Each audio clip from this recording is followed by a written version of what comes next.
1947 میں جب پاکستان اور بھارت کو برطانیہ سے آزادی ملی تو اس کے بعد 562 ریاستوں نے یہ فیصلہ کیا کہ وہ یا پاکستان یا بھارت کے ساتھ الحاق کریں گے،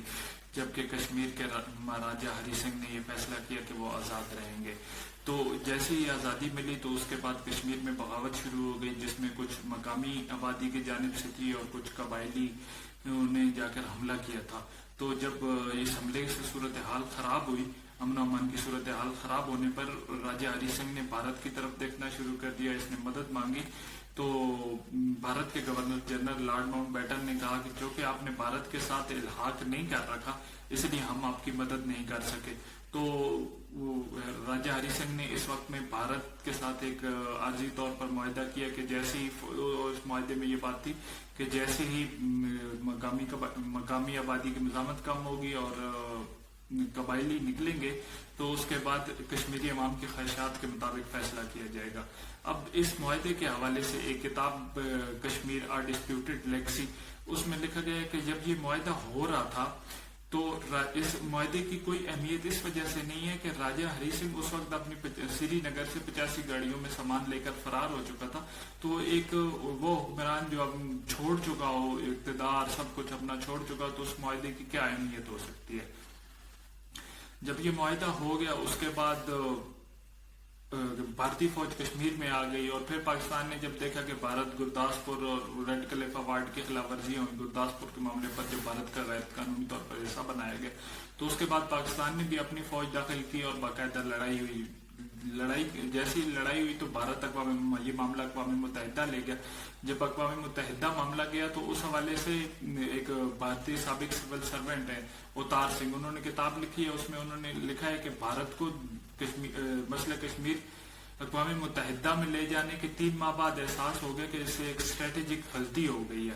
تو جب اقوام متحدہ میں معاملہ گیا تو قومی سلامتی کونسل نے یہ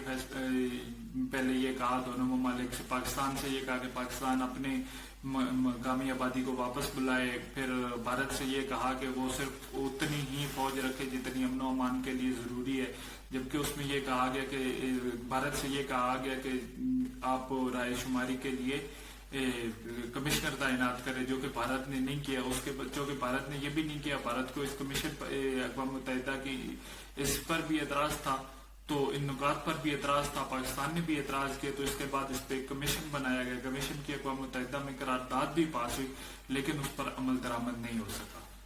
پاکستان اور بھارت کے درمیان اسی معاملے پر 1965 میں جنگ بھی ہوئی لیکن کوئی فیصلہ نہیں ہو سکا۔ اسی طرح 1962 کے حوالے سے جب بھارت اور چین کی جنگ ہو رہی تھی تو اس حوالے سے قدرت اللہ شہاب جو کہ ایوب خان کے سابق سیکرٹری تھے انہوں نے کتاب لکھ رہی ہے، شہاب نامہ بڑی مشہور کتاب ہے، اس میں انہوں نے لکھا ہے کہ تب چین نے پاکستان کو کہا تھا کہ آپ کے پاس موقع ہے، آپ کشمیر کو آزاد کرا سکتے ہیں، لیکن پاکستان نے امریکہ کی ناراضگی کے ڈر سے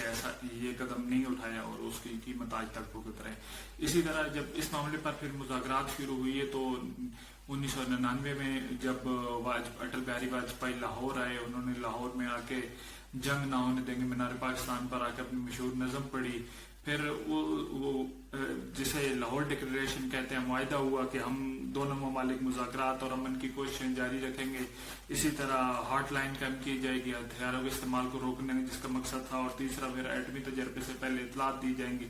تو یہ مقصد یہ تھا کہ تھوڑا سا تعلقات بنے اور بات آگے بڑھے، لیکن پھر اس کے بعد کارگل ہو گیا، کارگل کے بعد سب کچھ ختم، ایک دفعہ کشمیر کے معاملے پر سب کچھ ختم ہو گیا۔ پاکستان پرویز مشرف کی آمد کے بعد ایک بار پھر پاک بھارت مذاکرات کی کوشش ہوئی اور اس دوران پرویز مشرف کا 4 نکاتی فارمولہ بھی بڑا مشہور ہوا کہ اس میں پہلا یہ تھا کہ دونوں ممالک کے درمیان